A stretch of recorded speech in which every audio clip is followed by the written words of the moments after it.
केन्द्रीय समिति बैठक अनिश्चितकालका लागि स्थगित हुँदा कांग्रेसमा असन्तुष्टि। राष्ट्रपति निर्वाचनको माहौल बिग्रने भएले कांग्रेसको बैठक रोकिएको भन्दै आलोचना। प्रचण्डको ब्रिफिङ केपी ओलीबाट सहमति पालना भएन। सभामुख र राष्ट्रपति एउटै पार्टीको हुने कुरा गम्भीर भएर सोच्नै पर्छ। घनश्यामपछि वामदेव र भीम रावललाई भित्राउने माधव नेपालको तयारी। राजनीति सन्तुलित बनाउन राष्ट्रपतिमा माओवादीले कांग्रेसलाई मत दिनुपर्ने गगन थापाको तर्क। गुरु पण्डितहरूले समेत बोल्न नसकेको बेला हिन्दू राष्ट्र हुनुपर्छ भनेर उभिएको मान्छे हुँ राजेन्द्र लिङदेनको तर्क। अर्थतन्त्रका सूचकहरू अझै पनि चिन्ताजनक अवस्थामा रहेको प्रधानमन्त्री प्रचण्डको भनाई। राष्ट्रपति भण्डारी राजा जस्तै भएको पूर्व प्रधान न्यायाधीश कार्कीको तर्क। गृहमन्त्री लामिछाने र काठमाडौँका मेयर बालेन बीच भेटवार्ता। सुकुम्बासी व्यवस्थापन बारे छलफल। आत्मदाह गर्नु अघि आचार्यले उठाएका विषयमा छानबिन गर्न 6 सदस्यीय समिति गठन। फर्जी बिल मिलाउने लेखा अधिकृत सहित 4 जना विरुद्ध मुद्दा। प्रेम प्रसादको परिवारलाई न्याय माग्दै राजधानीमा निरन्तर प्रदर्शन। ठमेलमा बस्ने चिनिया प्रेमी प्रेमिका बीचको लफडामा खुकुरी प्रहार। सीता एयरले दाङ एयरपोर्टमा आज परीक्षण उडान गर्दै। जुम्लामा हिमपातले विद्युत सेवा अवरुद्ध। थप 5 जनामा कोरोना पुष्टि। सक्रिय संक्रमित 14 जना। 34 वर्षको उमेरमा पुष्प खड्काले गरे व्रतबन्ध। दर्शकबिन नमस्कार, तपाईँ हेर्दै हुनुहुन्छ नेपाल पोस्ट। म गोविन्द चापागाई। आज समिति विक्रमसम्म 2079 साल माघ महिनाको 13 गते शुक्रबार इस्वीसम्म 2023 जनवरी 27 तारिक। दर्शकबिन सदा चाहिँ आज पनि देश तथा विदेशमा घटेका घटना, देशको पछिल्लो राजनीतिक अवस्था, विभिन्न नेताहरूको तर्क, स्वास्थ्य सम्बन्धी जानकारी, मौसमको अपडेट, फिल्मी खबर लगायत आज दिनभरि कहाँ के हुँदैछ त सम्पूर्ण जानकारीहरू लिएर शुभ बिहानी सँगै यहाँ सामु उपस्थित भएका छौँ। दर्शकबिन हामीलाई कुन ठाउँदेखि हेर्दै हुनुहुन्छ अनि कस्तो लाग्दैछ त हामी प्रति कुनै प्रतिक्रिया छन् भने तलको कमेन्ट बक्समा आफ्नो प्रतिक्रिया उल्लेख गर्न नभुल्नुहोला। साथै हाम्रो च्यानल अहिलेसम्म पनि सब्स्क्राइब गर्नु भएको छैन भने सब्स्क्राइब गरिदिनु होला ताकि हाम्रो भिडियो सबैभन्दा पहिला तपाईँ सामु आइपुगोस्। आउनुहोस् समाचार सुरु गरौँ। केन्द्रीय समिति बैठक स्थगित हुँदा कांग्रेसमा असन्तुष्टिको प्रसङ्गबाट। नेपाली कांग्रेसको केन्द्रीय कार्य समिति बैठक अनिश्चितकालका लागि स्थगित गरिएसँगै नेताहरूले असन्तुष्टि जनाएका छन्। कांग्रेसको बैठक यस अघि नै 2 पटक सरेकोमा हिजो बिहिबार फेरि अनिश्चितकालका लागि स्थगित भएको घोषणा गरिएको छ। कांग्रेस मुख्य सचिव कृष्ण प्रसाद पौडेलद्वारा जारी विज्ञप्तिमा विशेष कारण देखाउँदै अर्को सूचना प्रकाशन नभएसम्मका लागि बैठक स्थगित भएको उल्लेख गरिएको छ। केन्द्रीय कार्य समिति बैठक स्थगित गर्ने सहमति भने सोमबार नै भएको खुलेको छ। सहमहामन्त्री जीवन परियारका अनुसार सभापति शेरबहादुर देउवाको निवास धुम्बाराईमा बसेको पदाधिकारी बैठकमा केन्द्रीय समिति बैठक स्थगित गर्ने विषयमा छलफल भएको थियो। सभापति देउवाले महामन्त्री, उपसभापति र नेता शेखर कोइरालासँग समेत परामर्श गरेका थिए। सबै समीकरण भत्ताभुङ्ग भए पनि कांग्रेसलाई अझै आश राष्ट्रपतिमा रहेको छ। प्रदेश सांसदहरूले समेत गोप्य मतदान गर्ने भएकाले वर्तमान सत्ता समीकरणबाट मत चोर्न सकिने नीतिमा सभापति शेरबहादुर देउवा रहेका छन्। राष्ट्रपति बन्ने आश पालेर बसेका रामचन्द्र पौडेल निरन्तर सत्तारूढ दल र प्रधानमन्त्री पुष्पकमल दाहाल प्रचण्डसँग सम्पर्कमा रहेका छन्। नेकपा माओवादी केन्द्रले पनि गोप्य मत करस गराउने वचन दिएको दाबी कांग्रेस नेताहरूको रहेको छ। कांग्रेस अहिले माओवादी र नेकपा एमाले बाहेक अन्य दललाई चिडाउने पक्षमा रहेको छैन। आइतबार शेखर समूहले बैठक राखेर दाहाललाई विश्वासको मत दिनु गलत भएको निष्कर्ष निकालेको थियो। बैठकमा सहभागी नेताहरूका अनुसार समूहका नेता डाक्टर शेखर कोइरालाले विश्वासको मत दिनु गलत भएको बोलेका थिए। यो समाचारले मिडियामा ठूलो स्पेस पाएपछि शेखर आफै यसको प्रतिरक्षामा उत्रिएका थिए। उनले आफूले बैठकमा त्यस्तो नबोलेको भन्दै मिडियामा गलत प्रचार भएको विराटनगर पुगेर उल्लेख गर्न भ्याए। सोही कारणले 10 गते बस्ने भनिएको समूहको बैठक स्थगित भएको थियो। यसले पनि प्रमाणित गर्छ कि कांग्रेस राष्ट्रपतिका लागि माहौल बनाइरहेको छ। देउवा निकट केन्द्रीय सदस्य गोपालमान श्रेष्ठ राष्ट्रपति निर्वाचन अघि केन्द्रीय समिति बैठक बस्ने सम्भावना नरहेको बताउँदै आएका छन्।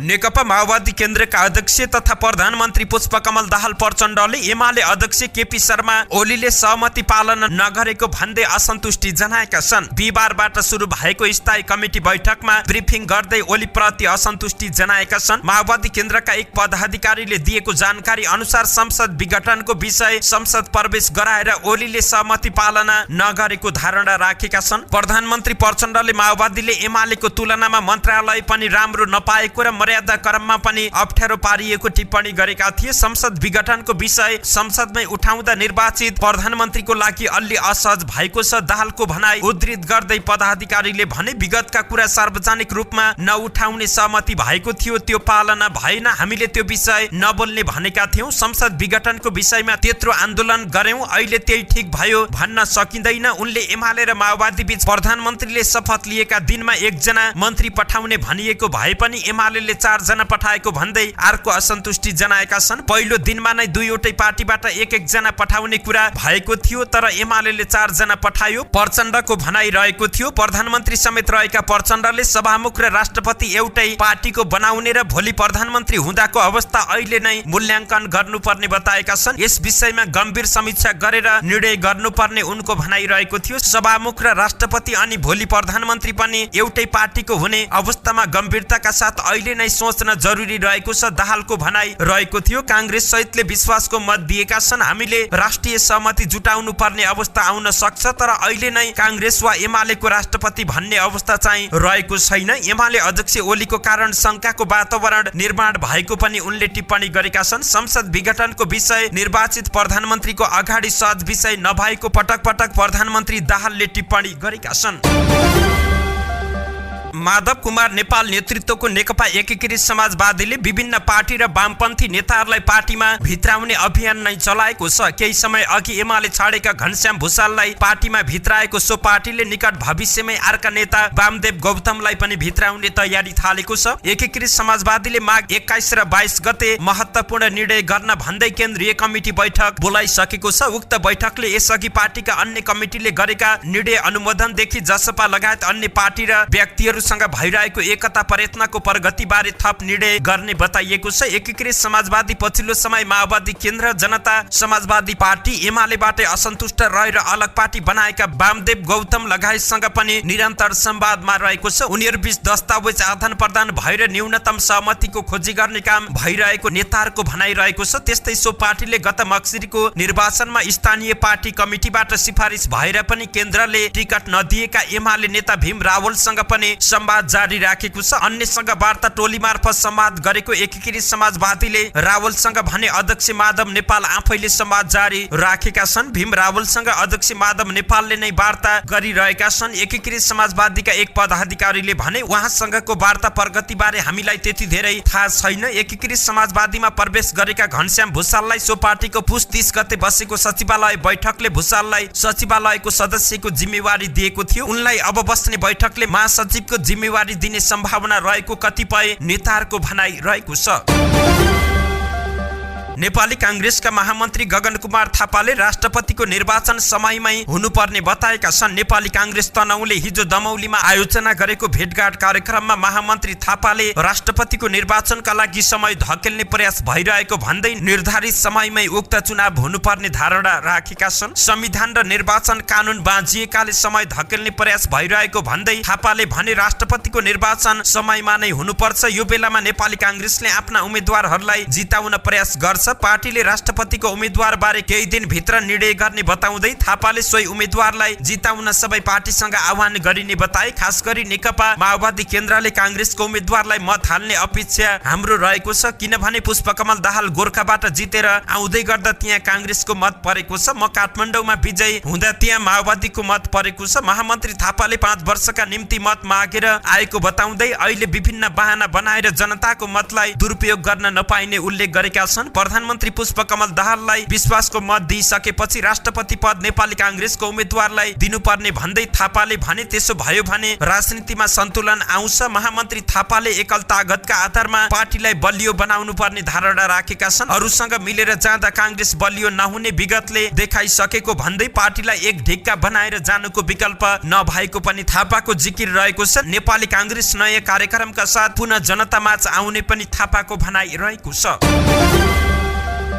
उप प्रधानमन्त्री तथा ऊर्जा जलस्रोत तथा सिंचाई मन्त्री राजेन्द्र लिङदेनले असाध्यै कष्टकर दिनहरूमा पनि नेपाल हिन्दू राष्ट्र कायमै हुनुपर्छ भनेर आफू उभिएको बताएका छन्। रूपन्देहीको ओम सतिया गाउँपालिका वडा नम्बर 4 स्थित डन्डा नदीको किनार ठुलो बालापुर स्थित नवदुर्गा मन्दिर क्षेत्रमा आयोजित श्रीमद् भागवत सप्ताह ज्ञान महायज्ञमा बिहिबार बोल्दै उनले यस्तो बताएका हुन्। लिङदेनले भने गुरु पण्डितहरूले समेत बोल्न नसकेको बेला नेपाल हिन्दू राष्ट्र कायमै हुनुपर्छ भनेर उभिएको मान्छे हुँ। त्यसकारण हिन्दुत्वसँग सम्बन्धित कार्यक्रमहरू जहाँ आयोजना गरिए पनि आफ्नै कार्यक्रम जस्तो लाग्छ। राष्ट्रिय प्रजातन्त्र पार्टी राप्रपाका केन्द्रीय अध्यक्ष लिङदेनले धार्मिक कार्यक्रममा सहभागी हुन पाउँदा आफू आनन्दित भएको बताए। उनले नेपालको ऐतिहासिक जगतगुरु पीठ निर्माण भएपछि यो क्षेत्रको धार्मिक पर्यटन प्रवर्धनमा योगदान पुर्याउने बताए। उनले भने नेपालका एकमात्र जगतगुरुको 4 वटा क्षेत्र पीठ मध्ये 3 स्थानमा भएको र एउटा शुभारम्भ हुन थालेको छ। उनले जगतगुरु पीठ निर्माणका लागि सरकारबाट हुने सम्पूर्ण सहयोग गर्ने प्रतिबद्धता व्यक्त गरेका छन्। उनले यो कार्यमा पवित्र मनले सहयोग गर्न पनि अपील गरेका छन्। उनले भने राजनीतिक दलका नेता कार्यकर्ता तथा प्रतिनिधिलाई सक्रिय सहयोग र सहभागिताका लागि अपील गर्न चाहन्छु। उप प्रधानमन्त्री लिङदेनले लुम्बिनी क्षेत्र आफैमा धार्मिक पर्यटनको महत्त्वपूर्ण क्षेत्र भएको र जगतगुरु पीठ निर्माणले धर्म संस्कृतिको संरक्षण र धार्मिक पर्यटनमा समेत टेवा पुर्याउने उल्लेख गरेका छन्। प्रधानमन्त्री पुष्पकमल दाहालले देशको अर्थतन्त्र अझै चिन्ताजनक रहेको बताएका छन्। हिजो बिहिबार काठमाडौँमा आयोजित मारवाडी सेवा समाजको 70औं साधारण सभालाई सम्बोधन गर्दै उनले यस्तो बताएका छन्। उनले अहिले पनि अर्थतन्त्रका परिसूचकहरू राम्रो नभएको तर्क दिएका छन्। उनले आफूलाई अर्थतन्त्र चलायमान र गतिशील बनाउने चुनौती रहेको बताए। प्रधानमन्त्री दाहालले सरकारको पहिलो बैठकमा नै आफूले निजी क्षेत्र र सार्वजनिक क्षेत्रको सहकारी मार्फत आर्थिक क्षेत्रमा देखा परेका समस्या समाधान गर्ने दिशा निर्देश गरेको पनि बताएका छन्। उनले मारवाडी सेवा समाजले निशुल्क गुणस्तरीय स्वास्थ्य सेवा दिने उद्देश्यले 300 शय्याको अस्पताल बनाउने कुरा राखेको भन्दै सरकारको तर्फबाट आवश्यक जग्गा उपलब्ध गराउन आफूले पहल गर्ने प्रतिबद्धता समेत जनाएका छन्। पूर्व प्रधान न्यायाधीश सुशीला कार्कीले राष्ट्रपति विद्यादेवी भण्डारी राजा जस्तै भएको टिप्पणी गरेकी छिन्। नेपाल कानून समाज लगायतका संस्थाले संयुक्त रूपमा गरेको आम निर्वाचन 2022 को मिडिया अनुगमन प्रतिवेदन सम्बन्धी राष्ट्रिय कार्यशाला गोष्ठीमा हिजो बिहिबार बोल्दै पूर्व प्रधान न्यायाधीश कार्कीले राष्ट्रपति भण्डारीको सवारीका कारण आफूले दुःख पाएको भन्दै असन्तुष्ट व्यक्त गरेकी छिन्। उनले आयोगको कार्यक्रममा आउँदा राष्ट्रपतिको सवारीका कारण आफू लामो बाटो घुमेर आउनु परेको उल्लेख गरेकी छिन्। उनले राजाले ठीक गरेनन् भनेर आउने मान्छेहरू पनि राजा जस्तै भएको टिप्पणी गरिन्। पूर्व प्रधान न्यायाधीश कार्कीले पुराना प्रतिनिधिहरूको मानसिक विकास हुन नसकेको भन्दै गत निर्वाचनबाट युवाहरू आउनु सकारात्मक भएको बताइन्। राम्रा व्यक्तिहरूलाई प्रतिनिधि बनाउन सकिएमा मुलुकले राम्रो बाटो पाउने उनले आशा व्यक्त गरिन्। राष्ट्रपतिबाट मैले दुःख पाएँ, कहाँबाट आउनु पर्ने, सर्टकटबाट आउनु पर्ने, धेरै घुमेर आउनु पर्यो। आज राजाले ठीक गरेनन् भनेर आउने मान्छेहरू राजा जस्तै भए उनको भनाइरहेको थियो। गत निर्वाचनबाट पुरानो मानसिकताहरू फिल्टर हुँदै गएको भन्दै उनले नयाँ सोचाइ भएका कर्मठ युवा युवतीहरू आगामी दिनमा अगाडि आउनुपर्ने तर्क दिएकी छिन्। उप प्रधान तथा गृह मन्त्री रवि लामिछाने र काठमाडौँ महानगरपालिकाका प्रमुख बालेन्द्र शाह बालेन बीच भेटवार्ता भएको छ। प्रमुख शाह गृह मन्त्री लामिछानेसँग सुकुम्बासी बस्ती व्यवस्थापनका लागि भेट गर्न सिंहदरबार स्थित गृह मन्त्रालय पुगेका थिए। गृह मन्त्री लामिछाने र प्रमुख शाह बीचको भेटवार्ता काठमाडौँको सुकुम्बासी समस्या समाधान गर्नेतर्फ केन्द्रित रहेको जनाइएको छ। यसअघि काठमाडौँ महानगरले गृह मन्त्रालयलाई थापाथलीको सुकुम्बासी हटाउन सहयोग मागेको थियो, तर गृह मन्त्रालयले भने विकल्प बिना सहयोग गर्न नसक्ने जवाब फर्काएपछि प्रमुख शाह गृह मन्त्रीलाई भेट्न गएका हुन्।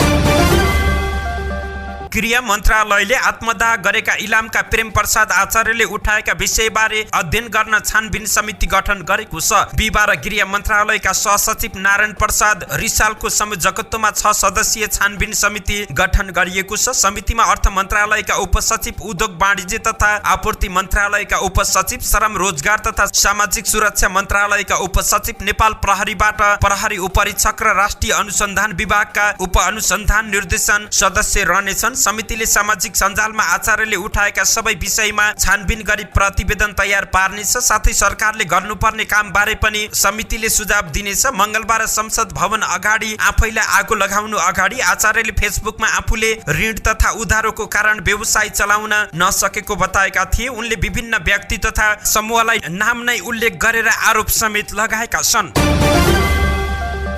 फर्जी बिल भरपाई मिलाई आर्थिक अनियमितता गरेको आरोपमा लेखा अधिकृत सहित 4 जना विरुद्ध अख्तियार दुरुपयोग अनुसन्धान आयोगले मुद्दा दर्ता गरेको छ। सुर्खेतको पञ्चपुरी नगरपालिकामा फर्जी बिल भरपाई मिलाई आर्थिक अनियमितता गर्नेहरू विरुद्ध आयोगले विशेष अदालतमा मुद्दा दर्ता गरेको छ। गत आर्थिक वर्षमा पञ्चपुरी नगरपालिकाका प्रमुख प्रशासकीय अधिकृत रोमाकान्त पाण्डेको कीर्ति हस्ताक्षर सहित फर्जी बिल भरपाई बनाएर रकम हिनामिना गर्ने लेखपाल मनबहादुर बुढा सहित 4 जना विरुद्ध मुद्दा दर्ता भएको छ। आयोगले उनीहरू विरुद्ध विभिन्न शीर्षकमा होटेलका फर्जी बिल तयार गरी रकम हिनामिना गरेको आरोपमा 2,62,000 रुपियाँ जरिमाना माग दाबी समेत गरेको छ। संसद भवन अगाडि आत्मदाह गरेका प्रेम प्रसाद आचार्यको परिवारलाई न्याय दिनुपर्ने माग गर्दै युवाहरूले बिहिबार पनि काठमाडौँमा प्रदर्शन गरेका छन्। आचार्यले उठाएका विषयहरूलाई राज्यले सम्बोधन गर्नुपर्ने र उनको परिवारलाई न्याय दिनुपर्ने भन्दै युवाहरूले काठमाडौँको माइती घरमा प्रदर्शन गरेका हुन्। प्रदर्शनमा सहभागी युवाहरूले अर्को जल्दो शरीर मेरो नहोस्, गरी खाने कि मरिजाने, उद्यमशील नेपाल, नारा मात्र हो र सरकार लगायत लेखिएका प्ले कार्ड बोकेका थिए।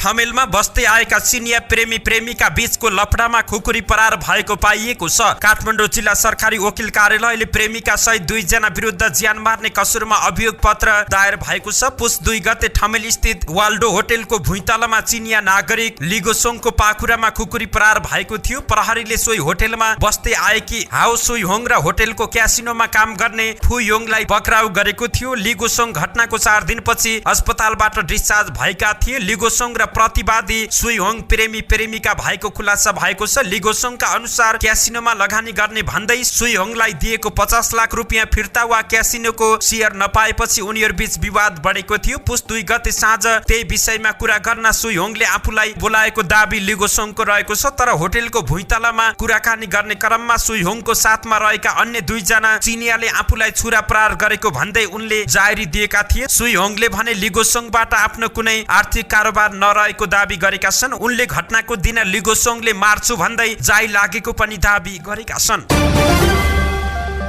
सीता एयरले आज शुक्रबार दाङ एयरपोर्टमा परीक्षण उडान गर्ने भएको छ। निजी विमान सेवा कम्पनीले दाङको टरीगाउँ एयरपोर्टमा उडान गरे वाइ भाडा घट्ने आशा गरिएको छ। यो एयरपोर्ट घाँसे मैदान छँदा पहिला पनि सीताले टरीगाउँ एयरपोर्टमा उडान गरेको थियो। पछिल्लो समय नेपाल एयरलाइन्सको ट्विन अटर विमानले मात्रै हप्तामा 4 दिन उडान भर्दै आएको छ। आइतबार, मंगलबार, बिहिबार र शनिबार उडान हुँदै आएको छ। दाङदेखि काठमाडौँको भाडा न्यूनतम 8,810 रुपियाँ र काठमाडौँदेखि दाङको भाडा न्यूनतम 9,000 देखि अधिकतम 12,000 सम्म रहेको छ। सीता एयरको 19 सिटे जहाजले आज शुक्रबार दिउँसो 1 बजे परीक्षण उडान गर्न लागेको हो। हिमपातले जुम्लाको विद्युत सेवा अवरुद्ध भएको छ। मंगलबारदेखि परेको लगातारको हिमपातले यहाँको राष्ट्रिय प्रसारण लाइनको विद्युत सेवा अवरोध हुँदा जुम्लावासी अन्धकारमा बस्न बाध्य भएका छन्। हिउँ लगातार परेकाले विद्युत प्रसारण लाइन बनाउन निकै कठिन भएको छ। हिमपातले चन्दननाथ नगरपालिकाको मिचा, तिला गाउँपालिकाको दान साँघु र कालीकोटको फाई महादेवका ठाउँ-ठाउँमा विद्युतका खम्बा र तारमा क्षति पुगेपछि विद्युत सेवा अवरुद्ध भएको नेपाल विद्युत प्राधिकरण जुम्ला वितरण केन्द्रका प्रमुख नरेश दत्त रावलले जानकारी दिएका छन्। विद्युतमा क्षति पुगेको ठाउँमा कर्मचारी खटाएका छौं। हिमपातले काम गर्न कठिन भएको छ। कालीकोट र जुम्ला विद्युत प्राधिकरणका प्राविधिक कर्मचारीले अवरुद्ध विद्युतको काम गरिसकेपछि मात्र विद्युत सेवा सञ्चालनमा आउने जानकारी दिएका छन्। विद्युत अवरुद्ध भएपछि खलङ्गा लगायत प्रसारण लाइन पुगेका गाउँका ग्राहक प्रभावित बनेका छन्। हिमपातका कारण जुम्ला पुरै हिउँले सेताम्मै भएको छ। सो हिमपातले हिउँदे बाली नालीदेखि स्याउका बिरुवालाई राहत हुने भएपछि किसानलाई राहत भएको कृषि विकास कार्यालयले जानकारी दिएको छ। स्वास्थ्य सम्बन्धी जानकारी थप 5 जनामा कोरोना भाइरस संक्रमण पुष्टि भएको छ। पछिल्लो 24 घण्टामा देशभरबाट 231 नमुना परीक्षण गर्दा 5 जनामा संक्रमण पुष्टि भएको स्वास्थ्य तथा जनसङ्ख्या मन्त्रालयले जानकारी दिएको छ। मन्त्रालयका अनुसार पीसीआर विधिबाट 231 परीक्षण गर्दा 5 नमुनाको रिपोर्ट पोजिटिभ आएको छ। यो अवधिमा 5 जना संक्रमित निको भएका छन्। हाल सक्रिय कोरोना संक्रमितको संख्या 14 पुगेको छ।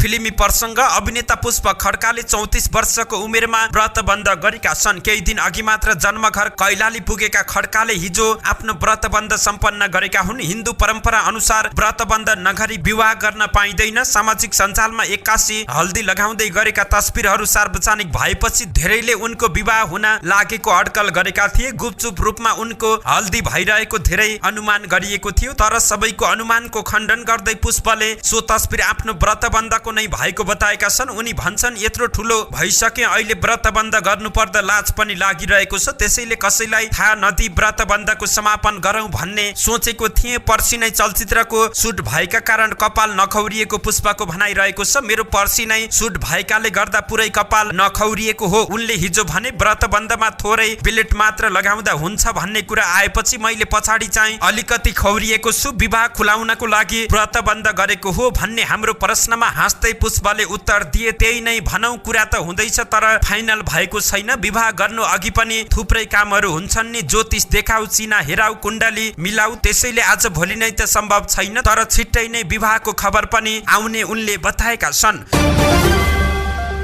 मध्य नाइजेरियाको नासरवा राज्यमा भएको बम विस्फोटमा 27 जनाको ज्यान गएको प्रहरीले पुष्टि गरेको छ। विस्फोटमा ज्यान गुमाएका 27 जनाको सब फेला परेको नासरवाका प्रहरी प्रवक्ता रमहान नान्सेलले जानकारी दिएका छन्। घटनामा ज्यान गुमाएका सबै फिरन्ते पशुपालक भएको जानकारी प्राप्त भएको छ। विस्फोटको कारण पत्ता लगाउन प्रहरीका साथै अन्य सुरक्षा निकायका अधिकारी परिचालन गरिएको छ। नासवारका गभर्नरले विस्फोटलाई दुर्भाग्यपूर्ण भन्दै दोषीलाई कारबाही गर्ने प्रतिबद्धता व्यक्त गरेका छन्। धन्यवाद। यस्तै ताजा समाचारको लागि नेपाल पोस्ट हेर्दै गर्नुहोला।